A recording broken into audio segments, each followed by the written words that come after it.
Sobat Maestro, sesaat lagi kita akan bersama-sama mengikuti ibadah raya bersama Gereja Bethany Fresh Anointing. Selamat mendengarkan.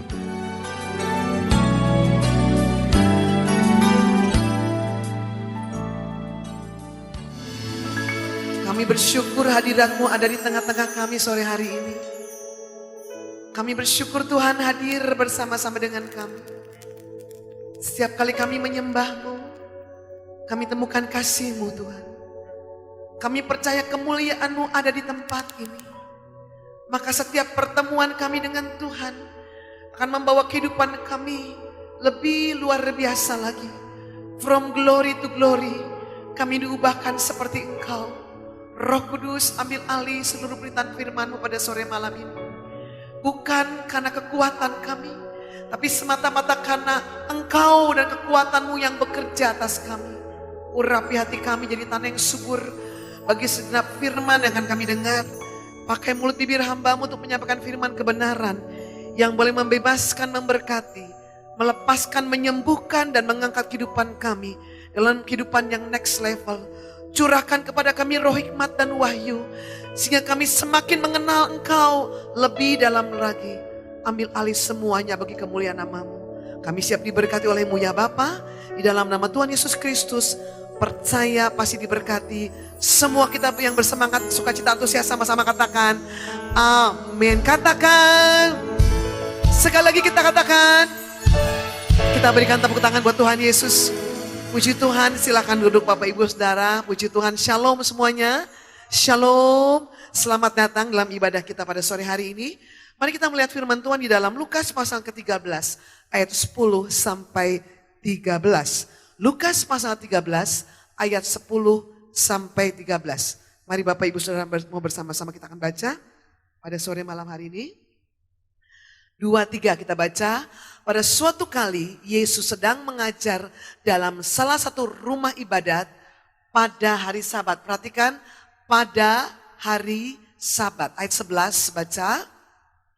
Di situ ada seorang perempuan yang telah 18 tahun dirasuk roh sehingga ia sakit sampai bungkuk punggungnya dan tidak dapat berdiri lagi dengan tegak. Ayat 12. Ketika Yesus melihat perempuan itu, ia memanggil dia dan berkata, "Hai ibu, penyakitmu telah sembuh." Amin. Disampaikannya firman-Nya dan disembuhkannya mereka, demikian firman Allah.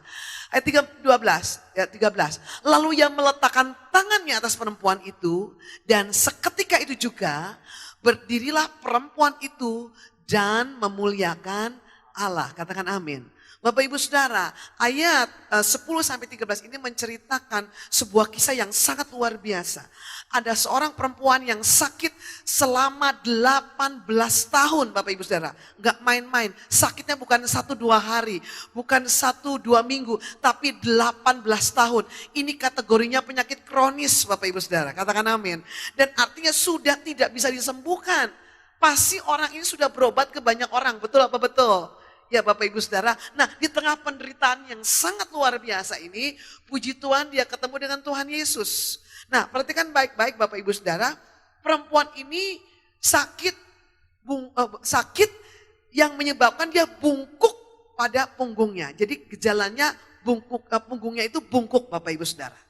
Kalau orang yang punggungnya bungkuk, otomatis matanya ngelihatnya ke bawah, betul apa betul? Matanya hanya lihat tanah, hanya lihat debu. Bapak Ibu Saudara, saya renung, mungkin sakitnya pada tulang punggungnya kemungkinan besar. Sehingga sedemikian rupa dia tidak bisa menegakkan tubuhnya Bapak Ibu Saudara. Tapi yang saya mau gambarkan di sini adalah betapa penderitaan perempuan ini adalah penderitaan yang sangat luar biasa. Katakan amin. Nah Bapak Ibu Saudara, dalam cerita ini diceritakan orang yang sakit secara fisik. Tapi ada berapa banyak orang yang bukan bungkuk saja secara fisik, tetapi bungkuk secara rohani. Katakan amin. Hidup yang bungkuk, mata yang fokus kepada tanah dan debu. Dia gak bisa lihat ke atas loh Bapak Ibu. Ya bisa sih, tapi maksain diri sakit Bapak Ibu Saudara. Ini menggambarkan kehidupan yang hidup di dalam lembah kelam. Kita lihat Kejadian 3:14. Selalu kita harus hubungkan dengan Kejadian 3:14 kalau kita bicara tentang debu. Lalu berfirmanlah Tuhan Allah kepada ular itu melambangkan iblis. Karena engkau berbuat demikian, ya menipu manusia, terkutuklah engkau di antara segala ternak dan di antara segala binatang hutan. Dengan perutmu lah engkau akan menjalar dan debu tanahlah akan kau makan seumur hidupmu. Kalau kita bicara debu tanah, selalu dihubungkan dengan iblis, Bapak Ibu Saudara. Karena Alkitab berkata, ular itu atau iblis itu makannya adalah debu. Jadi saya guyon sama Harvest. First, debu, ular itu makanannya apa? Tikus, bukan debu. Tapi kalau saya lihat di Nat Geo, ular itu makannya debu. Tapi saya pikir debu di sini bicara gini Bapak Ibu. Segala yang ada di atas tanah, debu, maksudnya tikus lah, apapun lah makanan yang ada di sana. Artinya ini bicara tentang hidup yang ada di bawah. Tidak ada kemuliaan di sana. Coba kita lihat lagi Kejadian 3:19. Dan dengan berpeluh engkau, ya ini kutuk kepada Adam, dengan berpeluh engkau akan mencari makananmu sampai engkau kembali lagi menjadi tanah. Karena dari situlah engkau diambil, sebab engkau debu dan engkau kembali menjadi debu.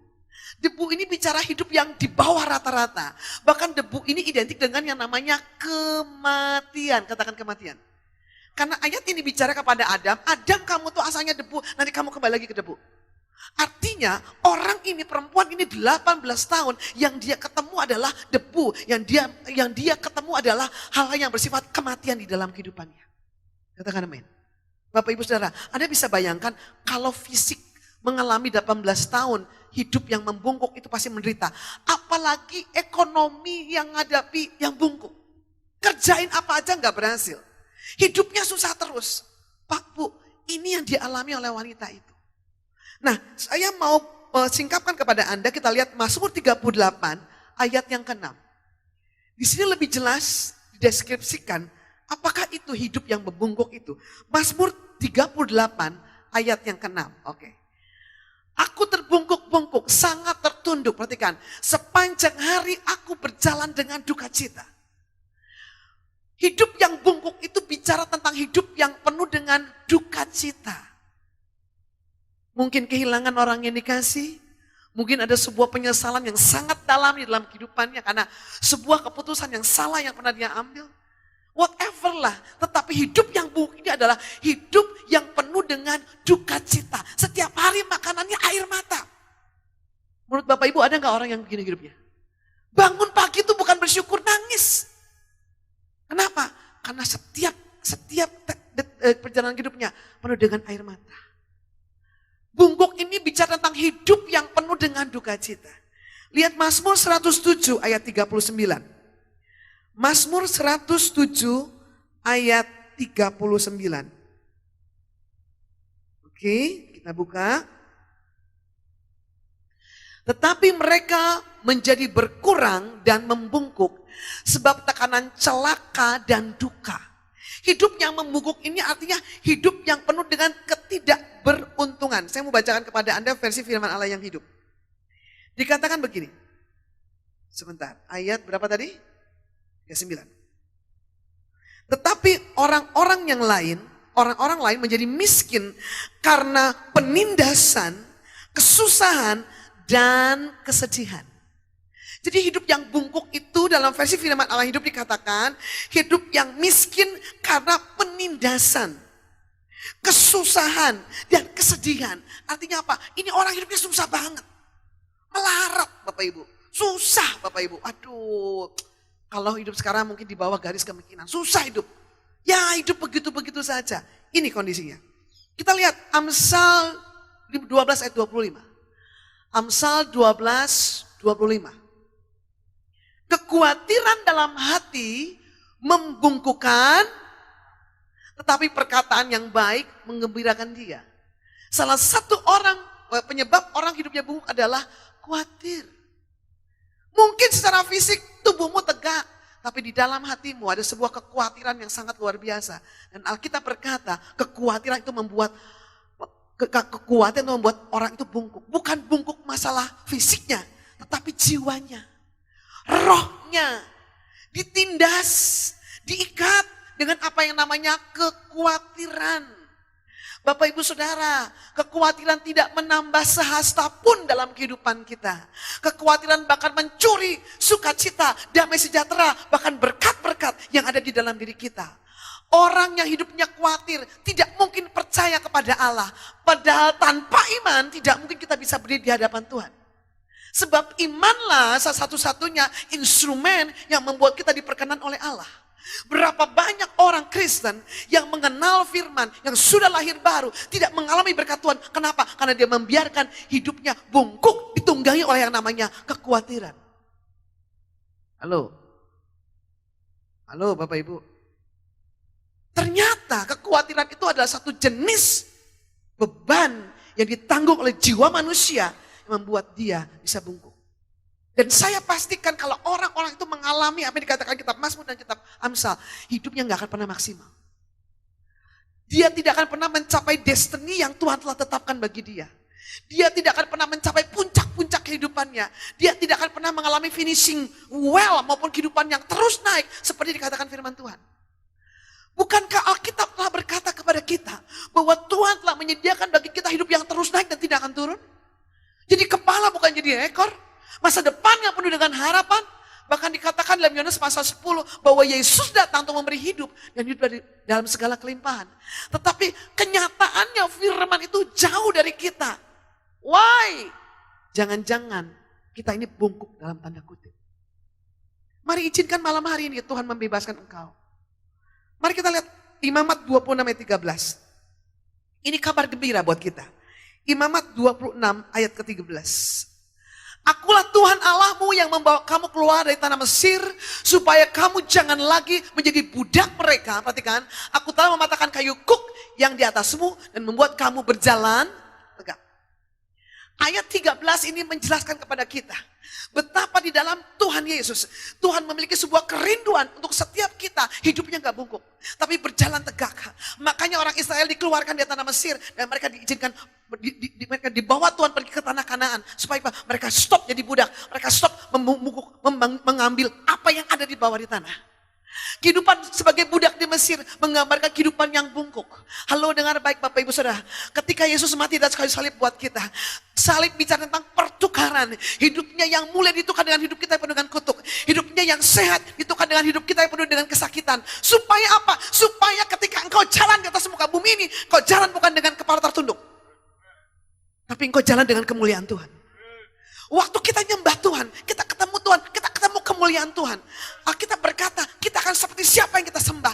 Harusnya kemuliaan itu melekat di dalam diri kita. Tapi kenapa orang Kristen banyak tidak bisa hidup di dalam ini? Karena Hosea 4 ayat 6 berkata, umatku binasa karena tidak punya pengetahuan akan aku.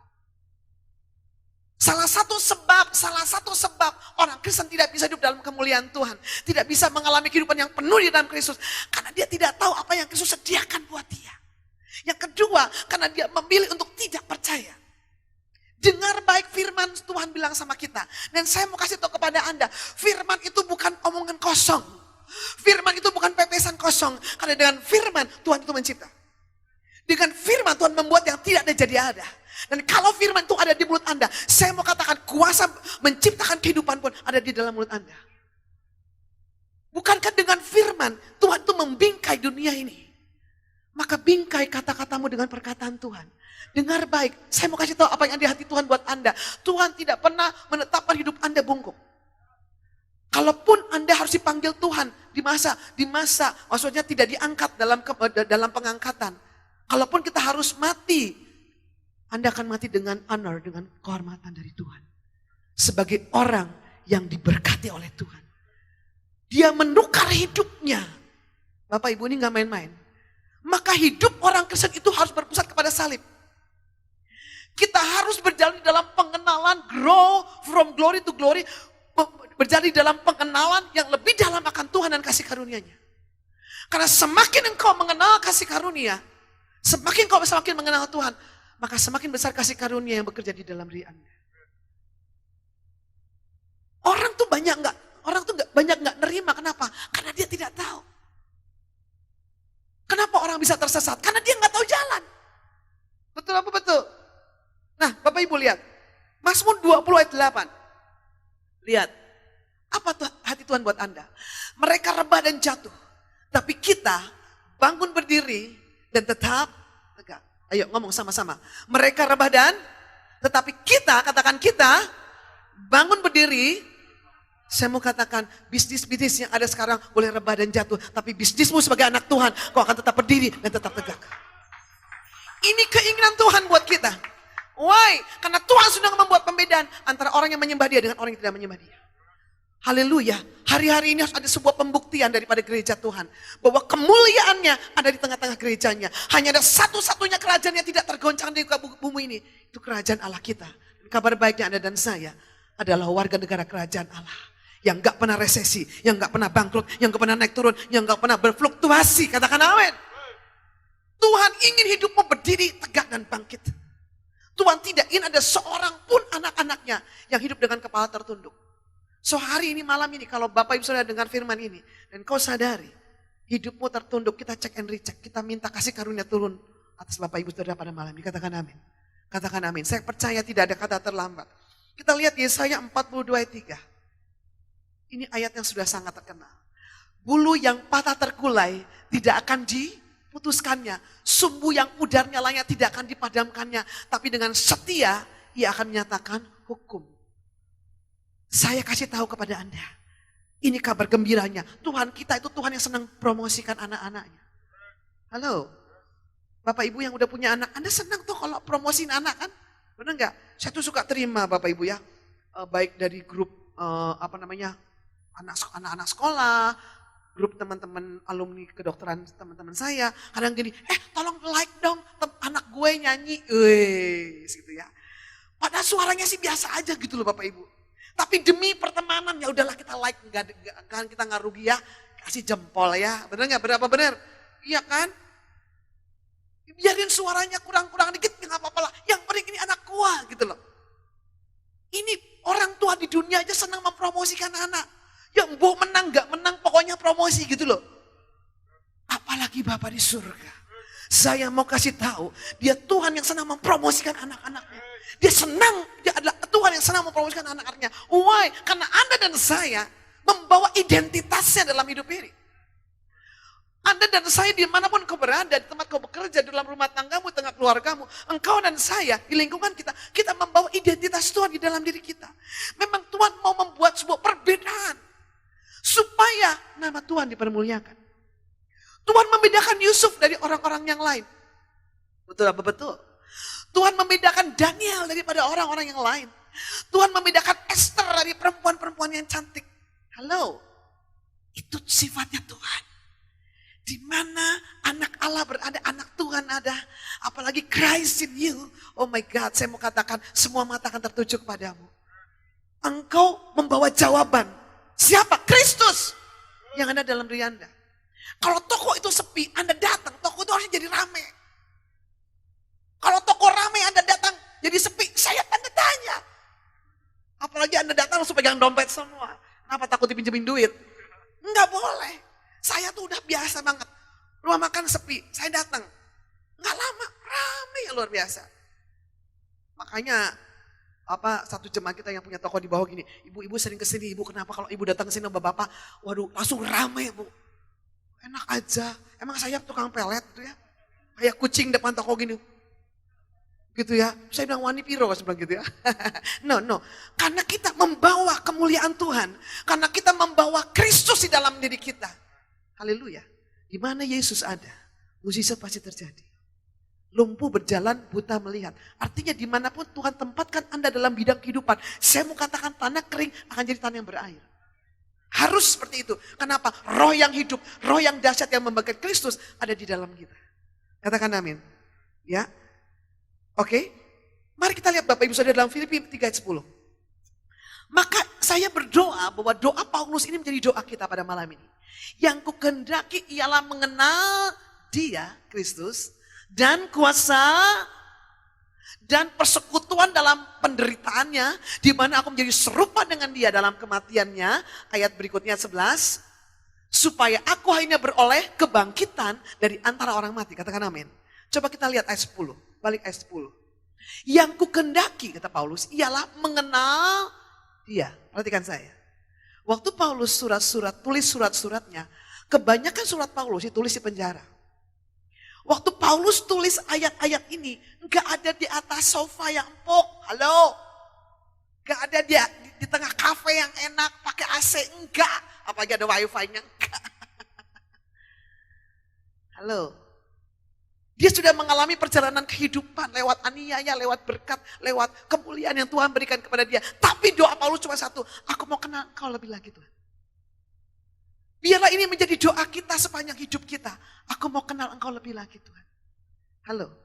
Supaya kita jangan ngomong kayak Ayub, aku kenal kenal Tuhan dari kata orang. Bapak Ibu tolong dengar baik. Jangan cuma kenal Tuhan dari kata orang. Kata orang Tuhan itu baik. Anda gak pernah ngalami sendiri, kasihan deh Anda. Saya mau tanya, buah duren enak? Anda gak tahu durennya. Mengkudu enak? Duren enak? Duren rasanya apa? Tolong deskripsikan. Manis, gula juga manis. Manis apalagi? Aromanya, enak ya. Wah, keren, rasanya durian enak banget deh pokoknya. Tapi jangan bawa durian sama orang bule. Pusing dia Bapak Ibu. Halo Bapak Ibu, Anda tidak akan pernah mengenal Tuhan sebelum Anda mengecap sendiri kebaikannya. Waktu Paulus tulis surat ini, dia itu sudah ngalamin kehidupan dengan Tuhan loh. Halo, ini bukan doa orang baru lahir baru bayi rohani, bukan. Ini sebuah doa seorang hamba Tuhan. Yang kebanyakan ditulis, kemungkinan besar ditulis juga di penjara. Tetapi sekalipun dia sudah mengenal Kristus lewat proses kehidupan, dia tetap berkata, yang kukehendaki ialah mengenal Kristus. Saya mau kasih tahu Anda, mari ini menjadi doa kita. Kenapa kita harus hidup setiap hari? Untuk kenal Dia. Kita masih hidup sampai hari ini, supaya kita semakin kenal Tuhan. Halo, tak kenal, maka tak sayang. Kalau Anda tak kenal, Anda tak tahu apa yang Tuhan sediakan buat Anda. Amin. Kenapa Anda harus ibadah, nyembah Tuhan, datang ke gereja, baca Alkitab, berdoa, supaya Anda semakin sayang sama Dia. Kita baca Alkitab, kita nyembah Tuhan, bukan untuk kita diselamatkan, kita sudah diselamatkan. Tapi supaya kita semakin mengasihi dan mengenal Tuhan. Karena semakin engkau mengenal Tuhan, saya mau katakan anugerah semakin dahsyat bekerja dalam hidupmu. Banyak orang Kristen mengejar anugerah itu bekerja dalam diri dia. Banyak orang Kristen mengejar mukjizat bekerja dalam diri dia. Tapi dia berhenti mengenal Tuhan. Saya mau kasih tahu, kenal Tuhan aja. Nanti secara otomatis mukjizat akan mengikuti engkau. Katakan amin. Balik ayat tadi. Mengenal Tuhan, perhatikan, dideskripsikan lebih dalam. Dan kuasa, apa? Kuasa, halo, kuasa, karena hanya Yesus yang bangkit dari maut. Ketika saya baca ini saya mengerti. Orang Kristen yang menang menghadapi segala kondisi kehidupan adalah orang Kristen yang kenal Tuhan.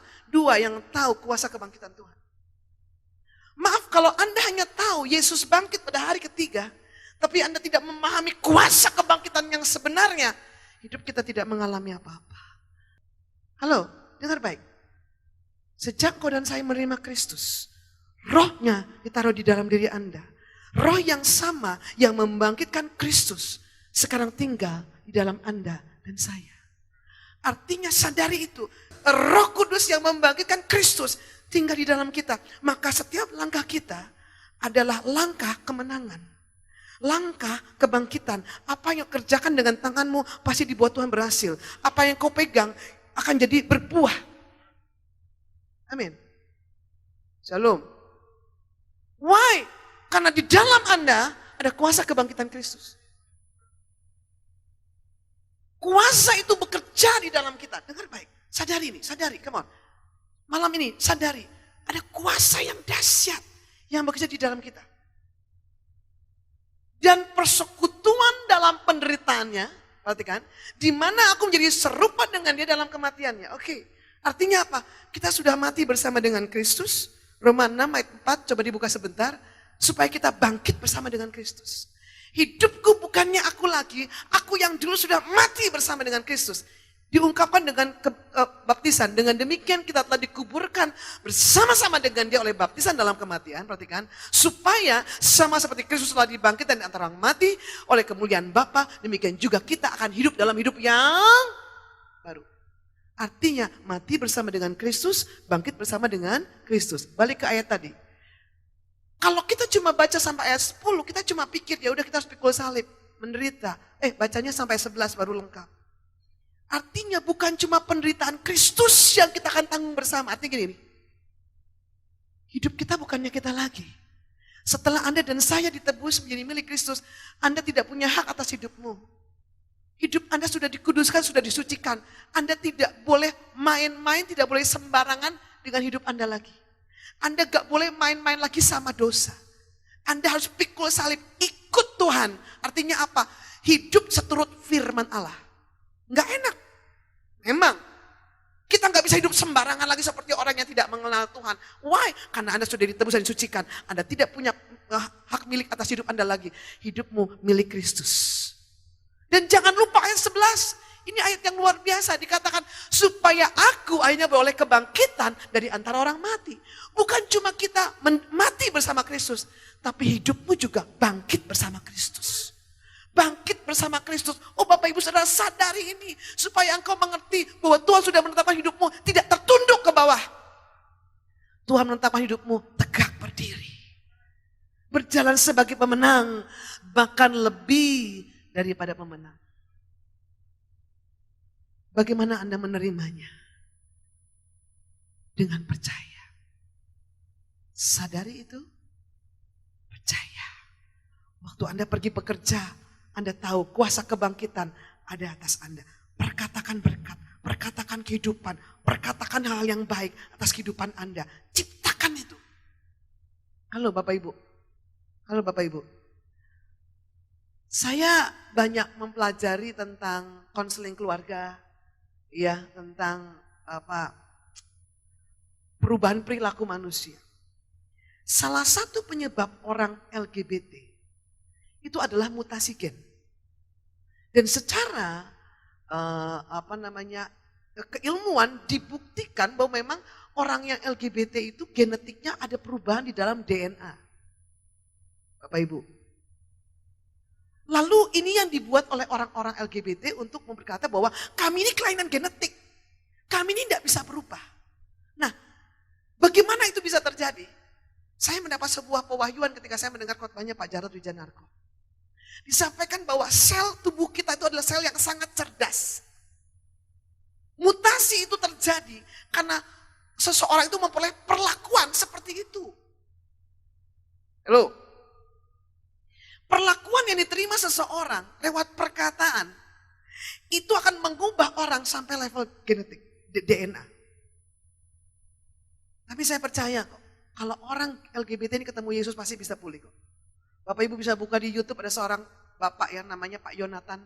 Dia latar belakang, dia orang yang transgender, dia sudah operasi semua, pindah agama sebelah, ya kawin cerai, sampainya dia balik lagi kepada Tuhan. Roh Kudus bilang sama dia, kalau kamu lahir laki-laki, kamu mati jadi laki-laki. Bisa diubah Tuhan loh. Tapi udah dioperasi Bu, gak bisa dipasang lagi, udahlah itu peduli amat lah. But it's not the problem, okay? Tapi saya mau katakan, Yesus tuh sanggup ngubah gitu loh. Saya mau katakan gitu loh, kalau untuk itu membuktikan sebuah efek negatif dari sebuah perkataan. Nah kalau yang Anda perkatakan itu firman, saya tidak bisa membayangkan bagaimana hebatnya hidup Anda. Ya, kalau yang Anda perkatakan, renungkan, pikirkan, confess every day, setiap hari adalah firman, saya tidak bisa membayangkan betapa dahsyatnya hidup. Pak Agung ceritakan, hanya gara-gara ngomong di ATM ada bayar asuransi terus rugi gak dipakai, benar 2 minggu lagi dipakai dah. Jangan salah ngomong. Karena Anda punya kuasa. Kalau Anda tahu siapa Anda di dalam Tuhan. Dan Anda berkatakan sesuai dengan firman, saya mau katakan Anda sedang menciptakan masa depan Anda. Ini bukan pelajaran motivasi diri. No, ini adalah firman Tuhan. Maka kalau Anda menikah di gereja BFA, janji nikahnya beda. Anda tidak akan Anda mendengar, aku akan setia dalam suka dan duka, sakit dan sehat, kaya dan miskin. No. Di gereja ini Anda diajak untuk memperkatakan firman. Bukankah kesakitan, kelemahan, kegagalan kita sudah selesai atas kayu salib? Kenapa kita harus mengimaninya itu ada dalam hidup ini? Halo? No more sickness, no more weakness, no more poverty. Sehat, kuat, makmur. Saya mau share terakhir. Bapak Ibu tahu lagu Waymaker? Itu diciptakan oleh teman saya namanya Sinach. Kok saya ngaku-ngaku teman. 3 tahun yang lalu saya, dan 3 tahun belakangan ini kan saya ke Nigeria terus. Gerejanya Pastor Chris. Dan puji Tuhan, artinya keterhubungan kita dengan gereja Christ Embassy itu membawa juga banyak membuka wawasan saya. Ya Bapak Ibu Saudara, dan di sana ada seorang pemuji yang namanya Sinach yang menciptakan lagu Waymaker. Saya dapat kabar minggu lalu bahwa Waymaker itu mendapatkan tahun ini, tahun 2020 mendapatkan award, Dove Award di Amerika. Dove Award itu setara dengan Grammy Award. Tapi untuk lagu-lagu rohani. Anda tahu yang dapat Dove Award itu siapa? Cici Winans. Ya, siapa tuh Bu? Yang nggak tahu ya wes sembuh lah. Israel Houghton, Ron Kenoly. Pokoknya Don Moon. Orang-orang seperti itulah yang dapat Dove Award. Tapi saya mau kasih tahu pemenang Dove Award tahun ini ke-51 adalah Waymaker, penciptanya Sinach. Saya terkenang sebuah nubuatan yang disampaikan oleh Pastor Chris ketika saya di sana. Tahun lalu waktu saya ke sana, Sinach dapat sebuah penghargaan lagi. Dan ada lagu ciptaan dia tuh emang benar-benar dapat booming gitu. Dan di situ pas Sinach bilang sama Pastor Chris, saya berterima kasih untuk apa yang sudah Pastor kerjakan buat saya. Kalau bukan karena pastor yang menciptakan, memperkatakan firman kepada saya tidak akan jadi seperti ini. Karena di gereja Pastor Chris itu pernah ngomong begini. Dari gereja ini, gereja mereka maksudnya Christ Embassy, akan muncul lagu-lagu rohani yang memberkati seluruh dunia. Akan muncul penyembah-penyembah yang akan menjadi sebuah rule untuk menyembah Allah luar biasa. Dan apa yang dikatakan oleh hambanya terjadi. Halo, saya mau kasih tahu itu cuma sedikit kemuliaan, sebuah contoh aja. Kalau hambanya ngomong itu gak main-main. Kalau di gereja ini Bapak Ibu Saudara diajar untuk memperkatakan firman. Kuat, sehat, makmur. Saya kasih tahu itu bukan pepesan kosong. Tapi itu firman. Tapi itu firman. Maka kitab Yohanes pasal 10 berkata, semua domba-dombanya Tuhan itu mendengar tuntunan. Mendengar suara gembala dan dituntun. Di gereja ini Anda mendengar dan dituntun. Tugas Anda adalah terima firman. Percaya bahwa hidupmu sudah selesai. Yang lama sudah berlalu, yang baru sudah datang. Engkau tidak boleh lagi berpikir dengan pola pikir perjanjian lama. Tapi engkau harus berpikir dengan pola pikir perjanjian baru. Tinggalkan kejahatan pikiran di hadapan Tuhan. Apa itu pikiran yang jahat? Pikiran yang fokusnya sama dosa. Pikiran yang sadarnya sama dosa. Bapak Ibu, kita berkata pikiran yang jahat itu apa? Pikirannya fokusnya sama dosa gini. Aduh, aku dosa enggak ya? Dengar baik, pengorbanan Kristus sempurna. Dosamu sudah selesai. Ini yang dialami oleh Evan Robert. Kenapa Evan Robert sebagai penginjil besar di Wales? Dia mengalami stres, depresi. Why? Karena dia berfokus kepada unconfessed sin. Dosa yang belum diakui gitu loh. Tiap hari dia takut, jangan-jangan dia gak berkenan di hadapan Tuhan. Hanya gara-gara ada apa? Ada dosa. Saya mau kasih tahu, engkau dibenarkan bukan karena kebenaranmu, tapi karena kebenaran Kristus. Hari ini yang Bapa lihat dalam dirimu adalah darah Yesus. Tidak ada orang yang 100% benar kalau bukan karena Kristus. Bapak Ibu, perjanjian lama adalah sebuah perjanjian lama itu baik dan benar. Tapi apa yang ada di perjanjian lama tidak bisa disingkapkan tanpa Kristus. Maka kesimpulan perjanjian lama dan perjanjian baru cuma satu. Yesus Kristus. Dia menjadi pusat daripada Injil, pusat daripada Alkitab itu cuma satu. Kesimpulannya, Yesus. Kenali dia, kuasa kebangkitannya, kesatuan dengan penderitaannya, dan kesatuan dengan kuasanya yang bekerja di dalam diri Anda. Sadari bahwa engkau bukan lagi orang biasa, tapi engkau dikasihi, dicintai, engkau berharga, engkau mulia, dan kemuliaannya ada di dalam dirimu. Hiduplah sebagai pemenang, bahkan lebih daripada pemenang, karena pikiranmu sudah dirubah, tidak seperti pikiran yang ada di dunia ini, tapi menerima pikirannya Kristus. Yang mau katakan amin. Mari kita sama-sama masuk di dalam perjamuan kudus. Haleluya, mari siapkan perjamuan kudus kita pada malam hari ini. Kita bangkit berdiri di hadapan Tuhan. Salib bicara tentang pertukaran. Hidupmu yang lama diganti jadi hidup yang baru.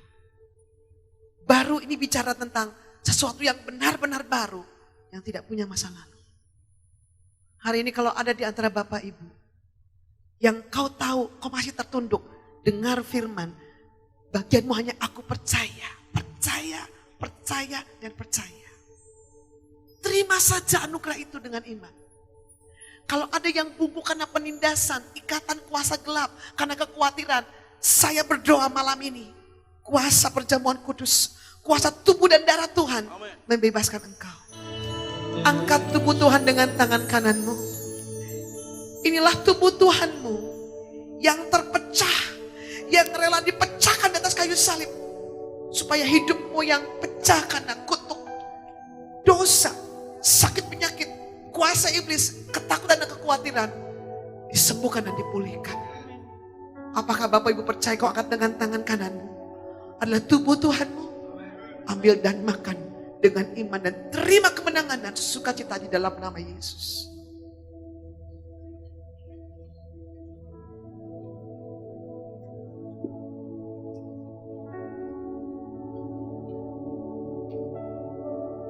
Mari kita angkat cawan yang berisi darah Yesus.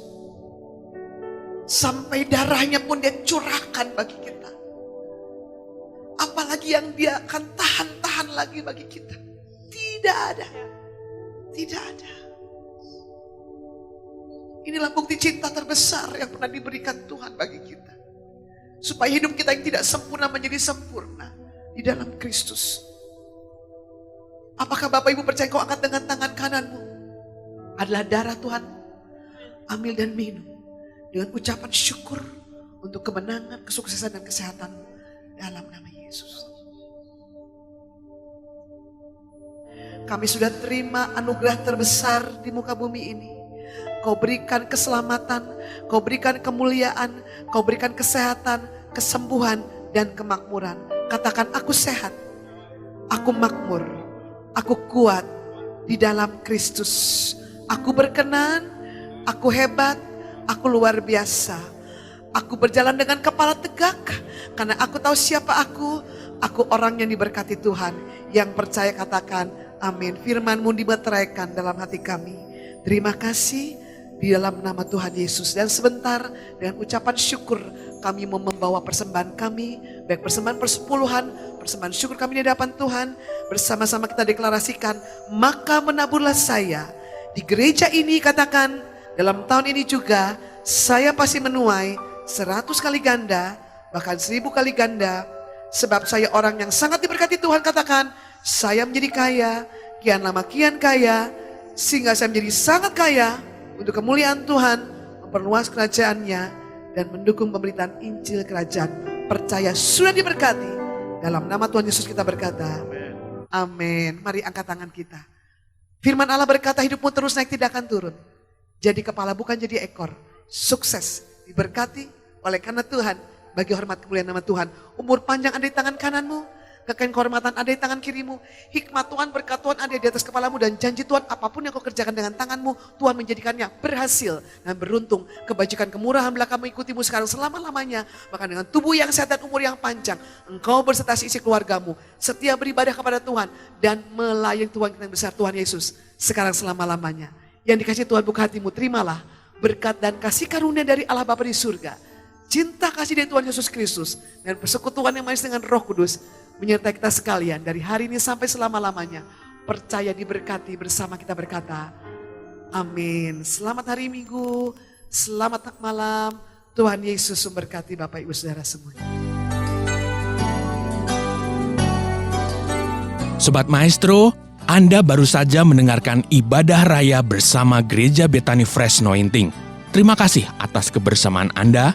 Selamat hari Minggu dan Tuhan Yesus memberkati.